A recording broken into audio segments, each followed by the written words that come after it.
गायिका और गिटारिस्ट नोमा नजीर, ड्रमर फराह दीबा और गिटारिस्ट अनिका खालिद।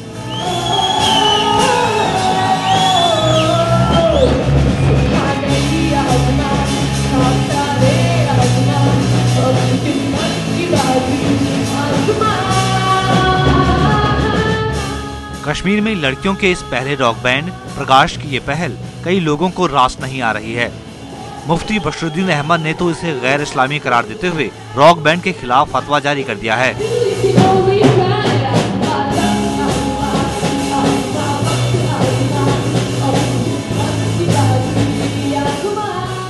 मशवरा उनको ये है कि वो अगर कुछ करें अलग तरीके से करें, लेकिन बरसे बाजार बरसे आम इसका मुजाहरा न करें, क्योंकि दूसरे लोगों के दिलों के जज्बात भी मजरूह होते हैं और फिर उसके बाद खराबियां पैदा होने का काफी अंदेशा मौजूद रहता है। हालांकि इन छात्राओं को मुख्यमंत्री उमर अब्दुल्ला का समर्थन हासिल है। सीएम भरोसा दे चुके हैं कि इन लड़कियों को धमकी देने वालों को नहीं बख्शा जाएगा। उमर अब्दुल्ला ने कहा है ये शर्म की बात है कि जो लोग सोशल मीडिया पर बोलने की आजादी की मांग कर रहे हैं, इसी के जरिए 10वीं क्लास की लड़कियों को धमका रहे हैं। पुलिस इस मामले की जांच करेगी और धमकी देने वालों के खिलाफ कानूनी कार्रवाई की जाएगी। कुछ सिरफिरे लोगों की वजह से इन टैलेंटेड लड़कियों की आवाज नहीं दबने दी जाएगी। कश्मीरी लड़कियों का ये पहला रॉक बैंड पहली बार चर्चा में तब आया था जब पिछले साल दिसंबर महीने में उन्होंने सालाना बैटल ऑफ द बैंड्स प्रतियोगिता में अपना शो किया। इसके बाद इस बैंड को सोशल मीडिया के जरिए धमकियां दी जाने लगी थीं। हालांकि इनके फैंस की तादाद भी बढ़ने लगी है।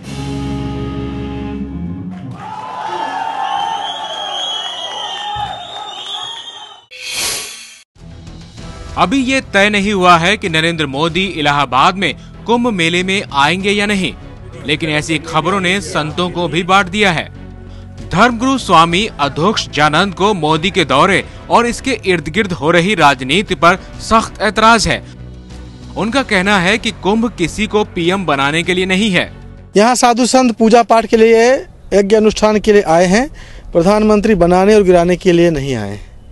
और उनके शिविर में जो साधु संत हैं वो असल में भेषधारी साधु संत हैं, वो सब उनके कार्यकर्ता हैं, उन्हीं के नाम रख लिए गए हैं। उनका त्याग वैराग से कुछ लेन देन नहीं है।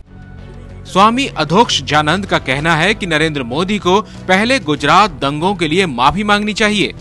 जितने दिन राज करते हैं करें, लेकिन एक न एक दिन उन्हें दंड भुगतना पड़ेगा। और जब तक वो उसका दंड नहीं भुगत लेते और अंदर से प्रायश्चित नहीं कर लेते, तब तक उनको धर्म दरबार में कोई एंट्री नहीं है। पूर्व मुख्यमंत्री बीएस येदियुरप्पा के राजनीतिक दांव से हिली बीजेपी की कर्नाटक सरकार को आज से विधानसभा में असहज हालातों का सामना करना पड़ सकता है। कर्नाटक विधानसभा का नए साल का आज से पहला सत्र शुरू हो रहा है। राज्यपाल हंसराज भारद्वाज राज्य विधानमंडल के संयुक्त अधिवेशन को संबोधित करेंगे। सबकी नजरें इस पर हैं कि कर्नाटक में मची राजनीतिक उथल-पुथल के बीच राज्यपाल का क्या रुख रहेगा। येदियुरप्पा के समर्थन में कर्नाटक बीजेपी के 14 विधायक इस्तीफा दे चुके हैं। बीजेपी की सरकार बस एक वोट से बहुमत में है। 210 के सदन में अब बीजेपी के पास 106 विधायक ही रह गए हैं। ऐसे में सरकार के लिए बजट सत्र का सामना करना कम चुनौती भरा नहीं है। ये हैं वो 3 शख्स जो राहुल गांधी के फर्जी निजी सचिव बनकर झारखंड के राज्यपाल डॉक्टर सईद अहमद से मिलने की कोशिश कर रहे थे।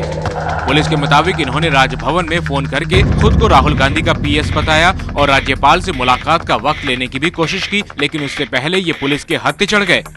इन तीनों का पर्पस था, जब पूछताछ के क्रम में ये बात आई है कि कनिष्ठ सिंह के नाम से कोई और फोन नहीं कर रहा था, बल्कि सैयद बुरहानी ही अपने फोन से बात कर रहे थे और राज्यपाल महोदय से अपॉइंटमेंट लेने का प्रयास कर रहे थे। रांची पुलिस ने जिन 3 लोगों को पकड़ा है उनमें दिल्ली का प्रदीप मिश्रा, गुड़गांव का सैयद बुरहानी और पटना का मनोज कुमार शामिल है।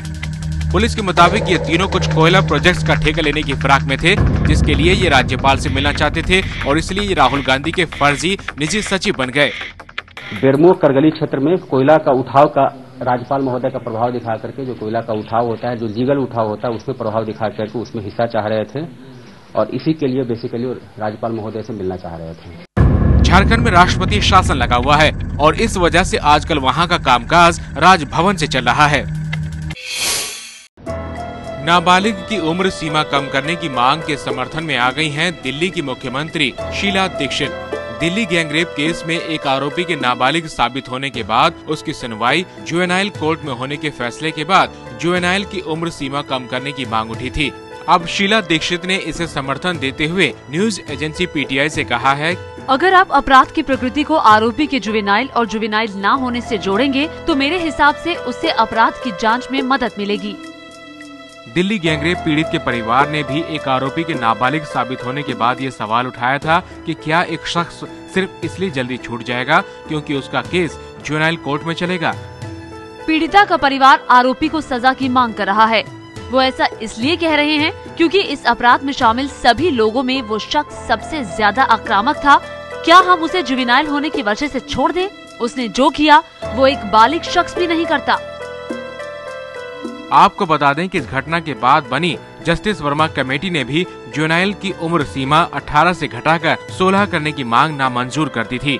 छठे आरोपी की उम्र 17 साल 6 महीने है और जुवेनाइल जस्टिस बोर्ड के नियमों के मुताबिक नाबालिग आरोपी 4 जून को 18 साल होने के बाद छूट भी सकता है।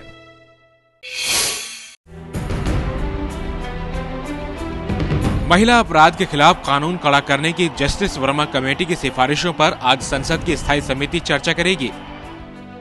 ये बैठक आज सुबह 11 बजे होगी। इससे पहले कल राष्ट्रपति प्रणब मुखर्जी ने महिला सुरक्षा पर केंद्रीय कैबिनेट के नए अध्यादेश पर दस्तखत कर दिए। कैबिनेट ने जस्टिस वर्मा कमेटी की सिफारिशों पर गौर करने के बाद ही नए अध्यादेश को राष्ट्रपति के पास भेजा था।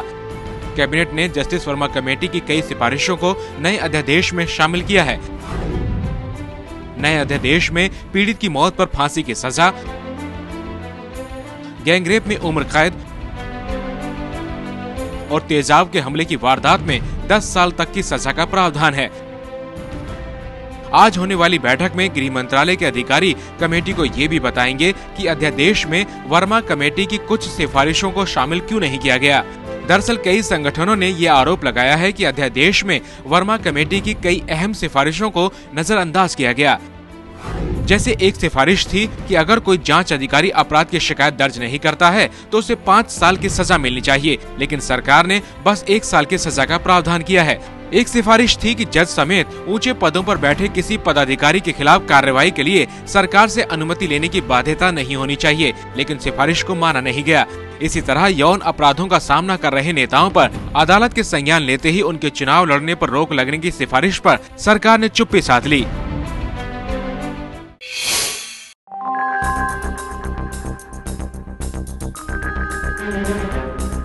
आज देश की सबसे अमीर महानगर पालिका बीएमसी का सालाना बजट पेश होगा। अच्छी खबर ये है कि किसी नए टैक्स का बोझ मुंबई वालों पर नहीं पड़ेगा। पिछले साल बीएमसी के 2600 करोड़ के बजट में केवल 25% रकम ही खर्च की गई थी।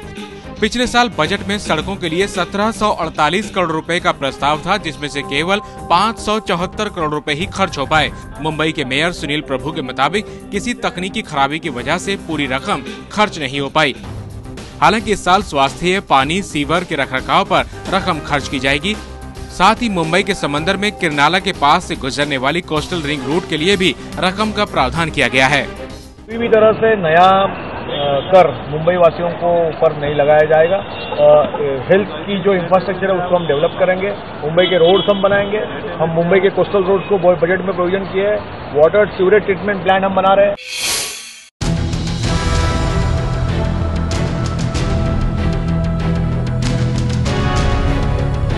हादसे की ये तस्वीरें हैं उत्तर प्रदेश के बाराबंकी जिले की, जहां जैदपुर इलाके के अकबरपुर गांव में एक शादी के दौरान कॉफी मशीन फट गई।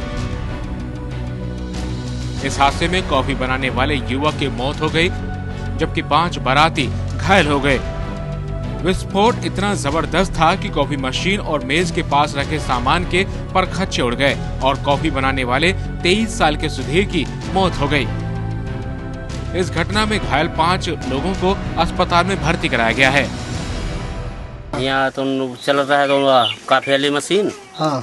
और वो फट के कैसी आवाज थी, किस तरह का? अरे बहुत तेज गोला है, बहुत तेज, जैसे बम दगत। ये यहाँ पर काफी चल रही थी, लोग पी रहे थे, उधर खाना चल रहा था। घायल हुए? हाँ, 4-5 लोग तो घायल हुए। गुड़गांव में दिन दहाड़े बदमाशों ने एक युवक की गोली मारकर हत्या कर दी। वारदात कल की है। पुलिस के मुताबिक यहाँ के देवीलाल स्टेडियम के बाहर क्रिकेट खेलकर आ रहे राकेश पर 4 बदमाशों ने फायरिंग कर दी। राकेश की मौके पर ही मौत हो गई।